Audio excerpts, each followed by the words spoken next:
রাগ করলা? রাগ কইরো না। আজকে ভাগের অসংজ্ঞায়িত, অনির্ণেয় এবং শূন্য কখন কোনটা হবে এই দ্বিধাদ্বন্দ্ব তোমাদের দূর হয়ে যাবে। সহজ কিছু ব্যাখ্যার মাধ্যমে তোমাদেরকে এত সুন্দর করে বুঝিয়ে দিব যে তোমাদের এটা সারা জীবন মনে থাকবে, কোনোদিন আর ভুলবে না। সম্পূর্ণ ভিডিওটা দেখো, শুরু করছি আমরা। ভাগ মানে কি? ভাগটাই না আমরা একটু উল্টাভাবে দেখি। ভাগ মানে মনে করি শুধু ভাগ। আমরা যখন ছোট ছিলাম আমরা জানি কি যোগের সংক্ষিপ্ত রূপকে ভাগ বলে, সেরকম বিয়োগের সংক্ষিপ্ত রূপকে ভাগ বলে।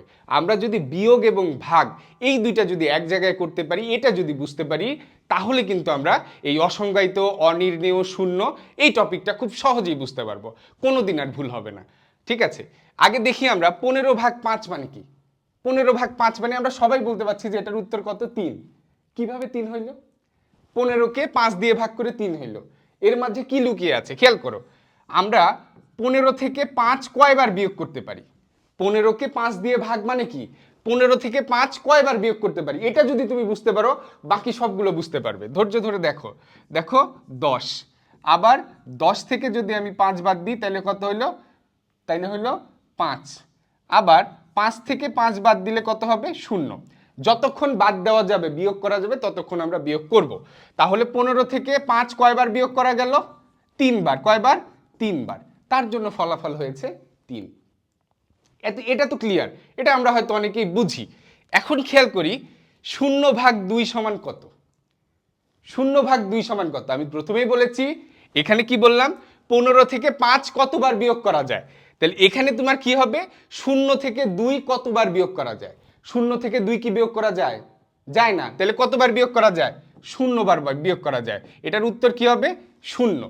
0 থেকে 2 কয়বার বিয়োগ করা যায়? একবারও বিয়োগ করা যায় না। তার জন্য এটার উত্তর কি? 0। ক্লিয়ার? 0 থেকে 2 একবারও বিয়োগ করা যায় না, এটার উত্তর কি? 0।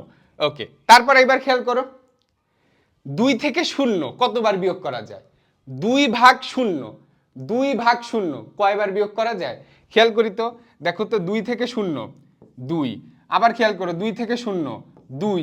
আবার যদি আমি করি 2 থেকে 0 বাদ 2, 2 থেকে 0 বাদ 2।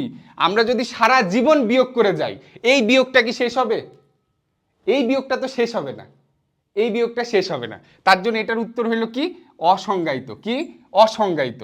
যে বিয়োগটা শেষ হবে না, যে ভাগটা শেষ হবে না, সেটা হলো অসংজ্ঞায়িত। এই বিয়োগটা শেষ হবে না। ফলাফল যে কত হবে সেটা আমরা জানি না। ঠিক আছে, এখন আমরা শূন্যকে 0 দিয়ে ভাগ করব। এটা খুবই ইন্টারেস্টিং একটা জিনিস। শূন্যকে 0 দিয়ে ভাগ করব। এখন খেয়াল করি, আমরা প্রথমে যখন 0কে 5 দিয়ে ভাগ করলাম, এখানে লিখলাম 0। 0কে 5 দিয়ে ভাগ মানে কি? 0 থেকে 5 কয়বার বিয়োগ করা যায়? বিয়োগ করা যায়? 0 থেকে 5 বিয়োগ করা যায়? যায় না, একবারও বিয়োগ করা যায় না। তার জন্য এখানে লিখলাম আমরা 0। সেই সেন্সে প্রথমে 0 আছে, 0 থেকে 0 কয়বার বাদ দেওয়া যায়, বিয়োগ করা যায়, সেই সেন্সে এটার উত্তর কত? 0 হবে। ঠিক আছে, আবার খেয়াল করি আমরা খেয়াল করি, দেখো 5/5 সমান আমরা লিখি 1। 5 থেকে 5 বিয়োগ করা যায় একবার, তার জন্য আমরা লিখি 1। খেয়াল করো, 5 বিয়োগ 5 কত লিখছি? 0। কয়বার বিয়োগ করা গেল? একবার। তাইলে যখন আমাদের 0 এখানে আসে, আমরা বিয়োগটা স্টপ করে দিই। তাইলে দেখি আমরা কয়বার বিয়োগ করা গেছে। যে কয়বার বিয়োগ করা গেছে সেইটা আমাদের উত্তর। তো এখানে খেয়াল করি 0/0, 0/0 তার মানে কি? 0 থেকে 0, এই যে এখানে বিয়োগফল আমাদের 0 আসতেছে। একবার বিয়োগ করলেই আমাদের বিয়োগফল 0 আসতেছে, তাই না? তাহলে এখানে আমরা ফলাফল প্রথমে 1 সেন্সে পেলাম 0, তারপর পেলাম 1। দেখি আরও কিছু ফলাফল আসে নাকি। আচ্ছা আচ্ছা, এখানে যখন আমরা প্রথমে 0 থেকে 0 বাদ দিচ্ছি, এখানে 0 আসতেছে, তার জন্য আমরা বললাম যে একবার বিয়োগ করা গেল। কিন্তু এখানে যে বিয়োগফলটা পাচ্ছি, সেই বিয়োগফলটা কি? ভাজকের সমান। ভাজকের সমান যদি হয় তাহলে আবার বিয়োগ করা যায়।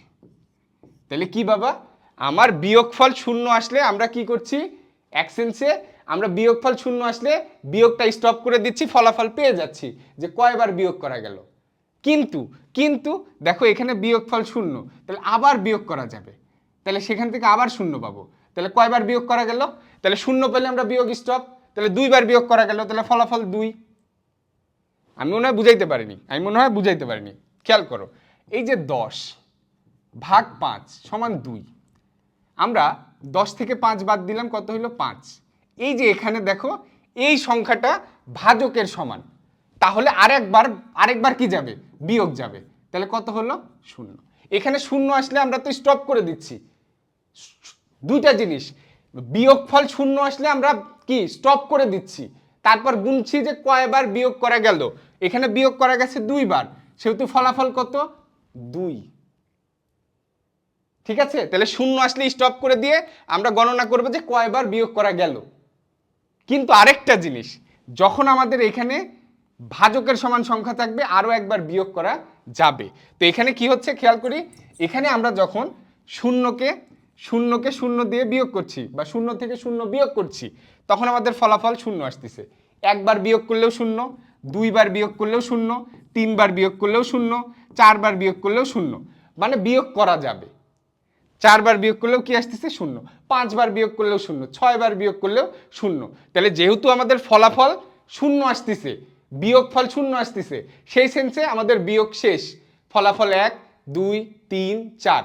কিন্তু তারপরে যেহেতু আবার এই 0টা ভাজকের সমান, সেহেতু আবার বিয়োগ করা যাবে, তাহলে এই বিয়োগটা চলতে থাকবে। তাহলে এটা বিয়োগফলের সংখ্যা, মানে আমাদের ভাগফলটা নির্দিষ্ট না। কিন্তু আমি যদি বলি ভাগফল 1, 2, 3 হবে, হতে পারে, কিন্তু নির্দিষ্ট না। ভাগ চলবে, আবার চলবে। তাহলে আমি এখানে 3টা জিনিস দেখালাম। কয়টা জিনিস দেখালাম? 3টা জিনিস দেখালাম, এই যেটা। তাহলে প্রথমে যদি 0 থাকে, মানে ভাজ্যে যদি 0 থাকে, তাহলে সেটার উত্তর হবে কত, 0।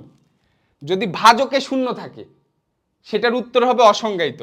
কারণ বিয়োগ সারা জীবন বিয়োগ করলেও এই বিয়োগটা শেষ হবে না, এই বিয়োগটা শেষ হবে না। ঠিক আছে, এই বিয়োগটা কিন্তু শেষ হবে না, তার জন্য অসংজ্ঞায়িত। এই বিয়োগটা তারপরে কি 0/0, এটা শেষ হচ্ছে আবার হচ্ছে না, শেষ হচ্ছে আবার হচ্ছে না। তাহলে এটা কি অনির্ণেয়, কি অনির্ণেয়, মানে এটা আমরা ইচ্ছা করলে এটার ফলাফল আমরা কি বের করতে পারছি, এটার ফলাফল বের করতে পারছি। আমরা এটা 0 থেকে বাদ দেওয়া যাবে না, 0। একবার বিয়োগ করা যাবে, ফলাফল 1, 2 বার বিয়োগ করা যাবে, 3 বার, 4 বার, যতবার ইচ্ছা বিয়োগ করো।